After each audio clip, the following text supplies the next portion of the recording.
Bom dia para todos, tudo bem com vocês? Bom, a nossa aula de hoje vai ser de queda livre, ela ainda faz parte da cinemática, ela na verdade é uma continuação do que a gente viu nas aulas passadas aí. O que a gente viu da parte cinemática até agora foi do MU, MUV e agora a parte de queda livre. Basicamente, essa parte de queda livre aqui, ela é um MUV, só que agora ela vai ser com outra direção, né?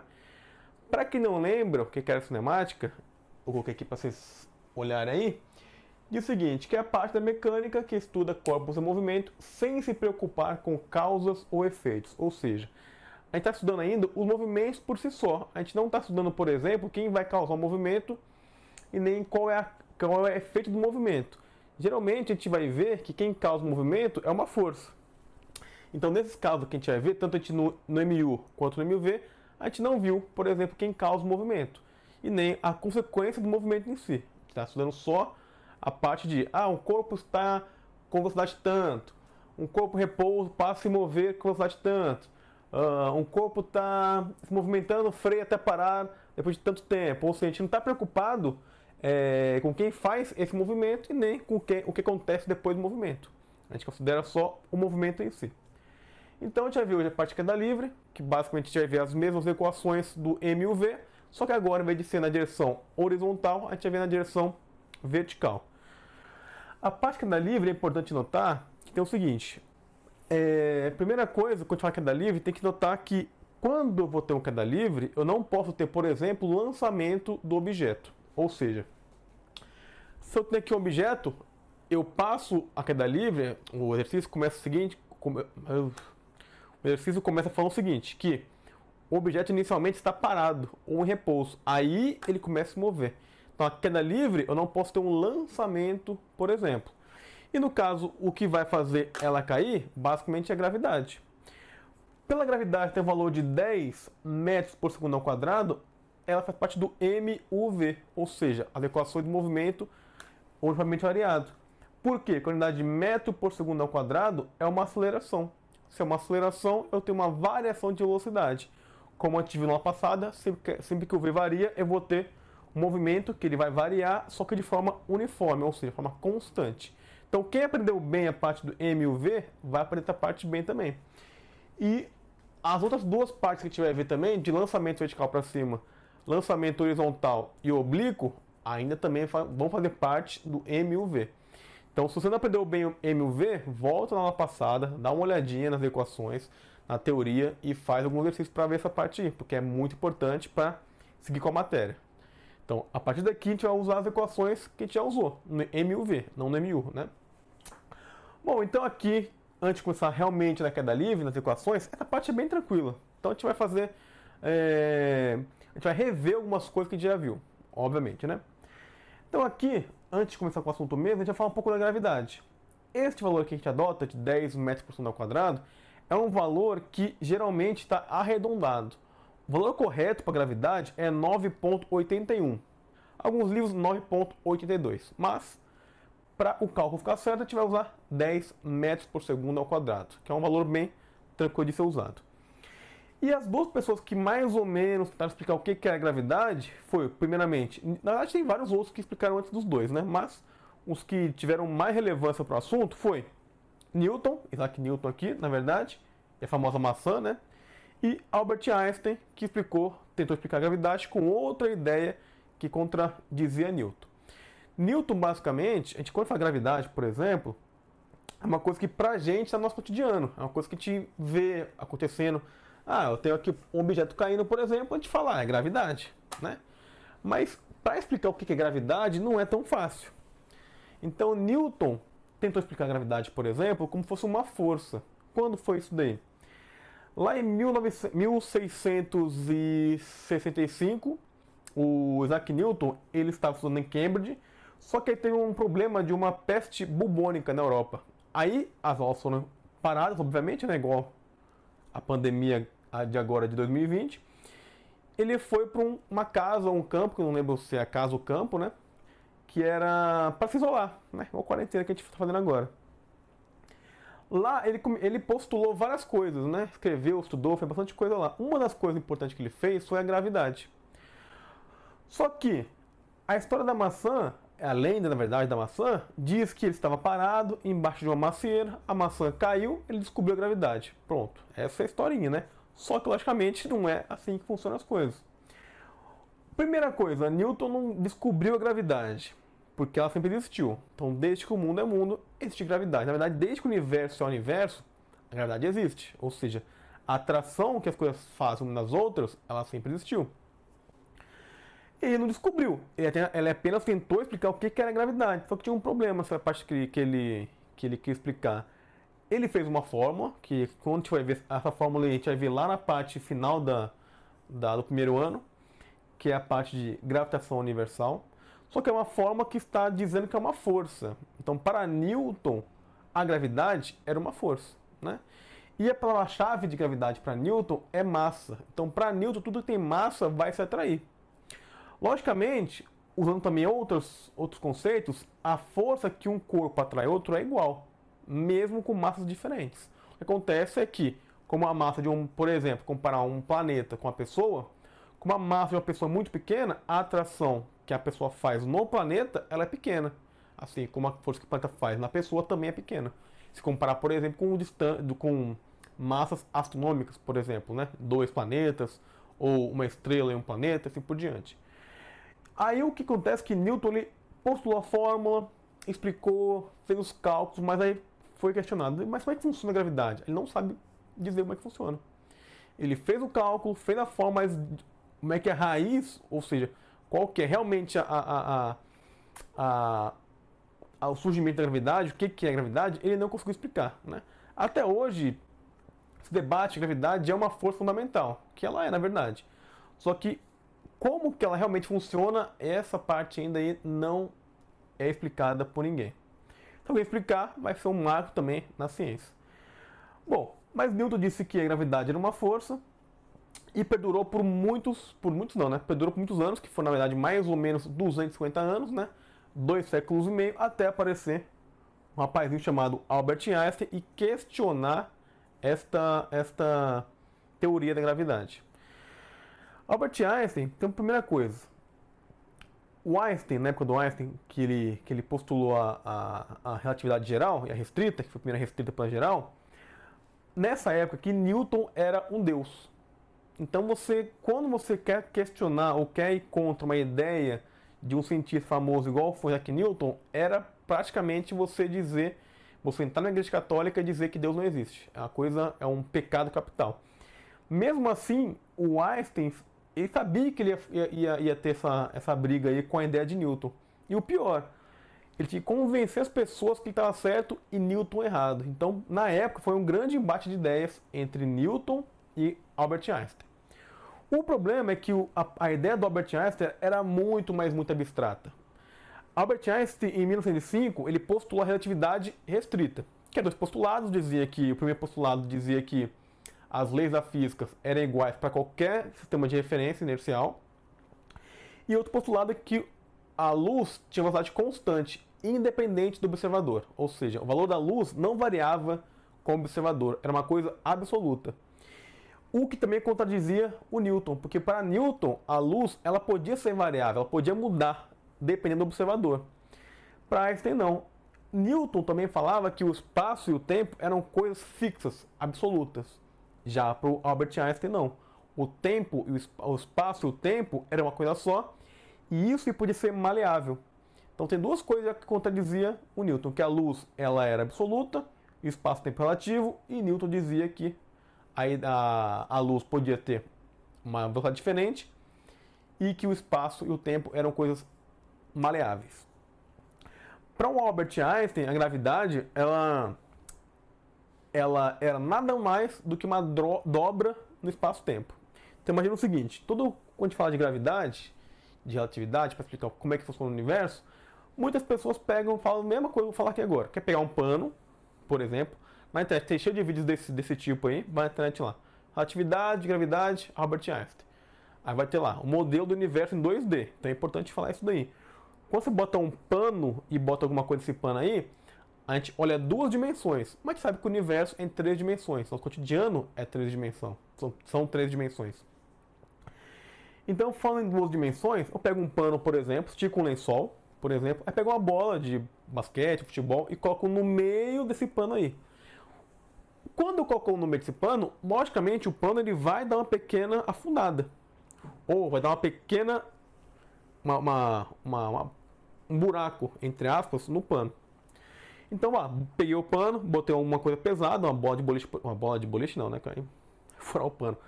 Uma bola de basquete e solto isso daí. Aí vai ter uma pequena inclinação. Se eu pego outra bolinha e coloco perto ali, o que acontece? Por o pano estar inclinado, a bolinha vai acabar caindo para a bola de basquete. Ou seja, vai ter uma atração. Só que essa atração não foi uma força, por exemplo. Foi nada mais do que uma dobra no meu pano. Então, para Albert Einstein, essa dobra aí simulava a gravidade. Ou nada, simulava não, né? Era a gravidade. Só que importante, tem que lembrar. Esse pano, estou falando, é em 2D, duas dimensões, x e y. O universo é em 3 dimensões, então tem que ter várias linhas em 3 dimensões. Então, quando eu boto alguma coisa no universo, em volta dele vai ter uma dobra no espaço-tempo.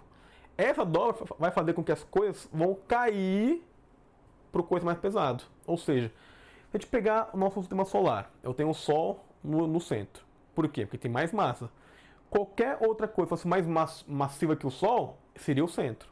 Então tem o Sol lá. Em torno do Sol giram os planetas.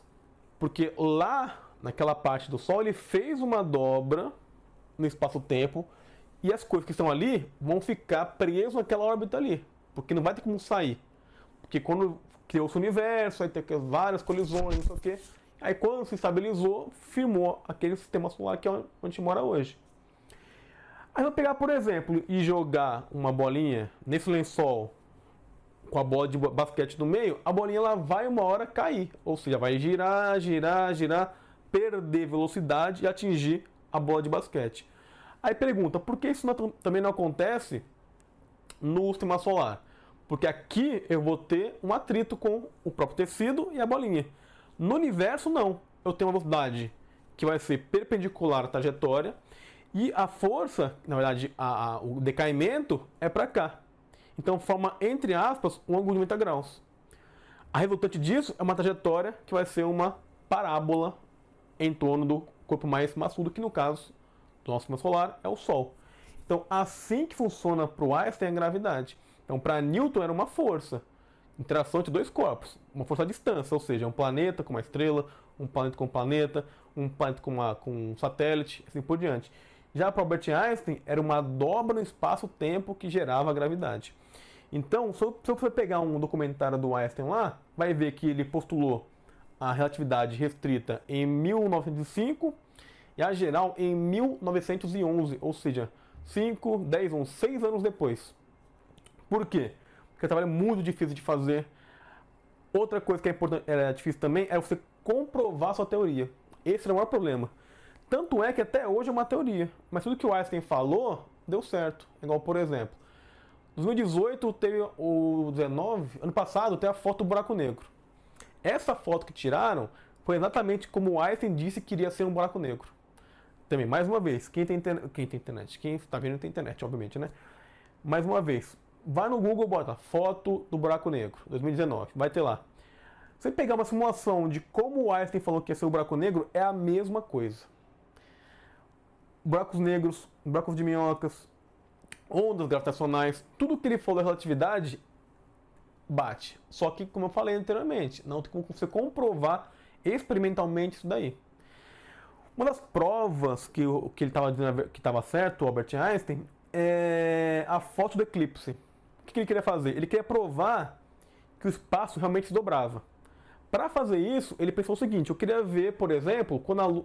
Vamos pegar o universo, por exemplo. Então, uma estrela. Se eu olho uma estrela, eu sei que a luz da estrela saiu dela e chegou até o meu olho. Como da estrela até a Terra a luz não fez curva, ela vai estar naquele mesmo pontinho ali. Se alguma coisa muito maçuda passar no caminho, ou mais ou menos na trajetória da luz, ela vai ter um pequeno desvio. Se eu olho de dia, eu não vejo nenhuma estrela, porque é dia, né? A luz do Sol está muito mais perto que a gente, então as outras luzes não dão para enxergar. Aí ele pensa o seguinte: se eu conseguisse cobrir o Sol e ver estrelas que passam perto do Sol, eu conseguiria ver esse efeito. para fazer isso daí, eu tenho que botar alguma coisa na frente do Sol, que não seria a Lua. Ou seja, um eclipse total, quando a Lua cobre totalmente o Sol e onde eu estou fica escuro, é o eclipse total. Nesta parte, eu consigo ver estrelas de dia. Então o Einstein tentou fazer isso daí. Foi para vários lugares do mundo para tirar várias fotos de eclipses totais.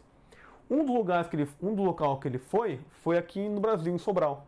Ele veio também tirar uma foto do eclipse. E logicamente, o que ele disse tinha sentido e deu certo.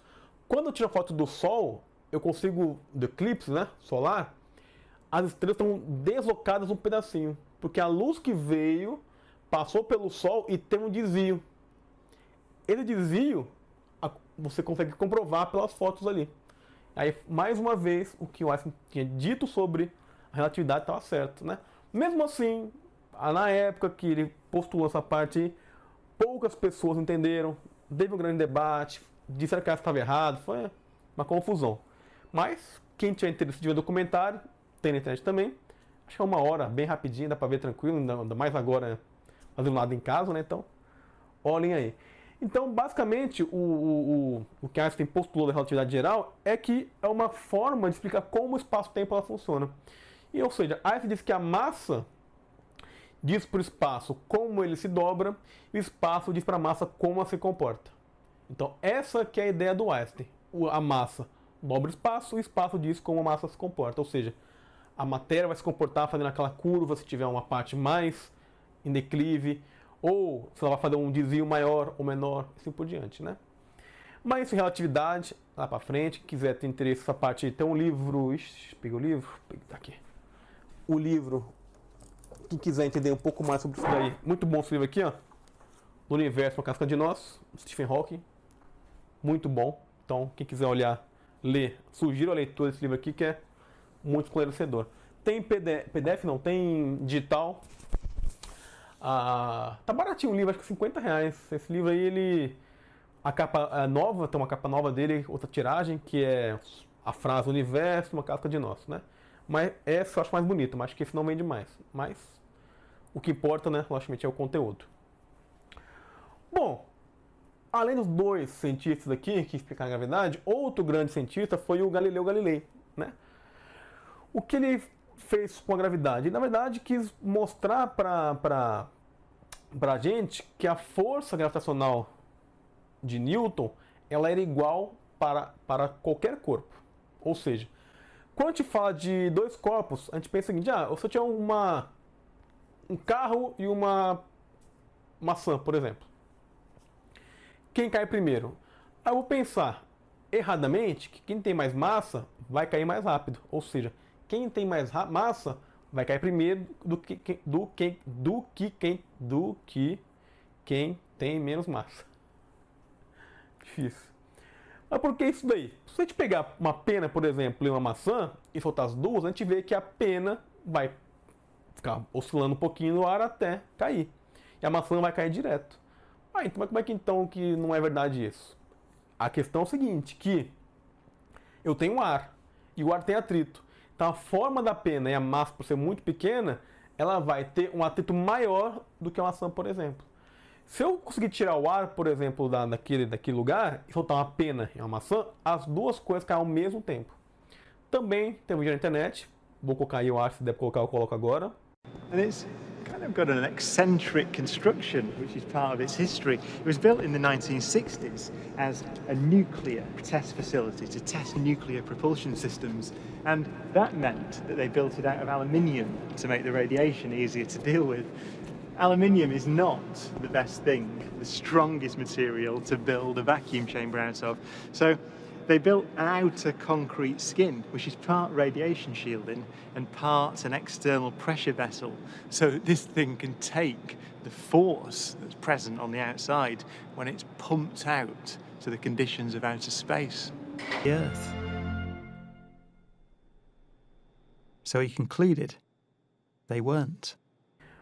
O vídeo mostra uma bola de boliche e uma pena caindo ao mesmo tempo. Como acontece isso daí? Não sei, repórter, ou sei, não sei o que é, professor, uma coisa. Ele foi na NASA e lá tem uma câmara de vácuo. Então é um lugar que tira todo o ar lá, não todo o ar, mas muita parte do ar, muitas porcentagens de ar ali, e fica quase um vácuo ali dentro. Aí eu solto uma bola de boliche, uma pena, e os dois caem ao mesmo tempo, porque não tem lá o ar. Se não tem o ar, não tem resistência, não tem atrito.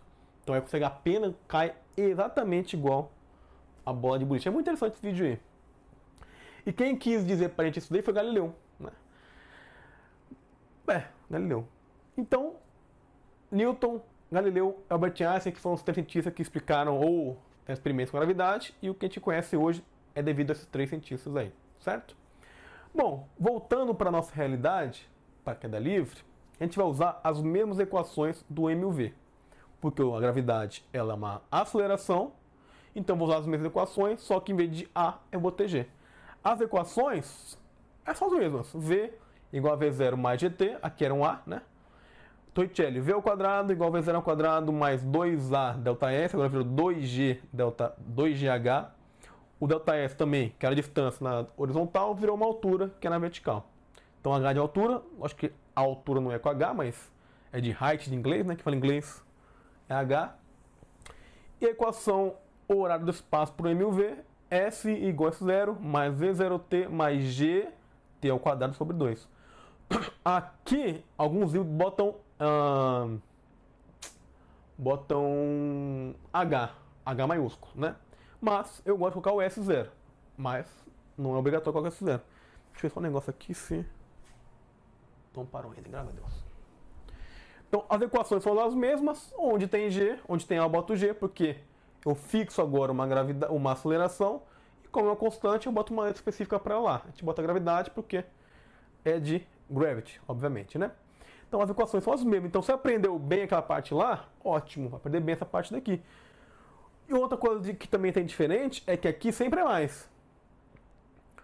Por quê? Porque o G está no sentido do movimento. Ou seja, eu tenho o V para baixo e o A também para baixo. Então as duas coisas aqui vão estar no mesmo sentido. Então não tem nada que vai ser contrário ao movimento. Então o G vai ser positivo. Lá no M e o V, eu poderia ter às vezes o A sendo negativo. Aqui não. Sim, positivo. Certo? Bom, equações das mesmas, sempre mais. Geralmente, boto G, aqui ΔS vira H, aqui pode aparecer um Hzão maiúsculo, né? Mas eu boto S, para não ficar tão diferente, beleza? Então, a parte agora, para fazer um exemplo, rapidinho aqui, que é esse exemplo aqui, que diz o seguinte, eu tenho aqui, primeira coisa, uma dica importante aí, que é diz o seguinte, é conveniente considerar a trajetória sempre para baixo. Ou seja, para a gravidade ser positiva, eu considero que sempre vai ser de cima para baixo. Então meu zero está aqui em cima. O meu zero, o espaço inicial, eu fixo aqui em cima, não aqui embaixo. Eu considero quanto ele andou para baixo, aí eu posso tirar uma diferença, por exemplo, né? Então aqui eu tenho uma bolinha aqui, V inicial é igual a zero, então pego o tempo inicial zero também, zero é meu cronômetro, V inicial é igual a zero.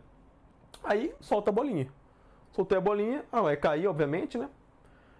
Aí, cada partezinha equivale a 1 segundo. Então, daqui 1 segundo, daqui 1 segundo, mais 1 segundo. Então, 1, 2, 3 segundos. O V vai aumentar. Para o primeiro segundo, foi para 10. Para o segundo, para 20. Para o terceiro, para 30 e assim por diante. Por que aumentou de 10 em 10? Porque a gravidade, ela vale 10 metros por segundo. Ou seja... O que significa isso daí? Significa que a cada 1 segundo a minha velocidade vai aumentar em 10 metros por segundo.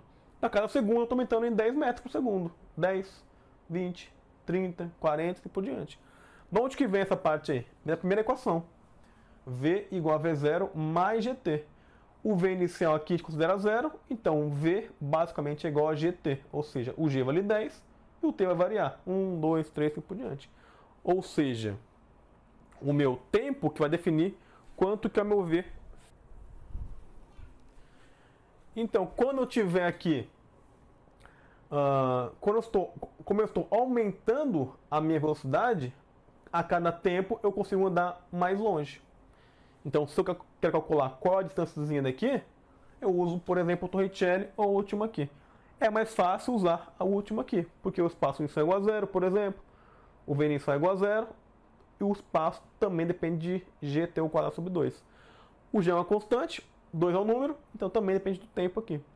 Então, quanto mais tempo, mais eu vou percorrendo espaço aí. Se eu quiser achar, por exemplo, de parte a parte, por exemplo, daqui até aqui, eu tenho já os V's inicial e final. Porque agora eu considero aqui o começo do percurso e aqui o final.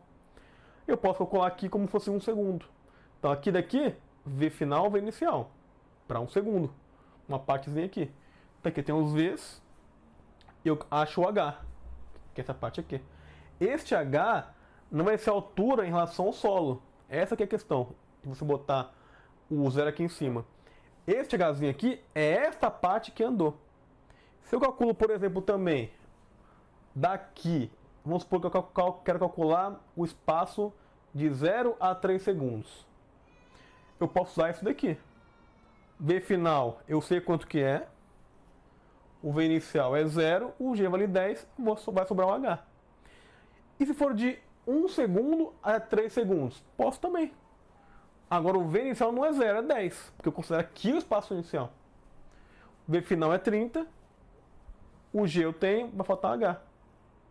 Também tranquilo também. Agora, se eu não sei quanto vale aqui o V final, eu calculo usando a primeira equação. Né? Então, basicamente, a gente vai usar as mesmas equações. Então, estou falando várias vezes isso daí. Por quê? É importante lembrar que eu vou usar sempre as mesmas equações, só que agora, ao invés de ser A, vai ser G. Certo?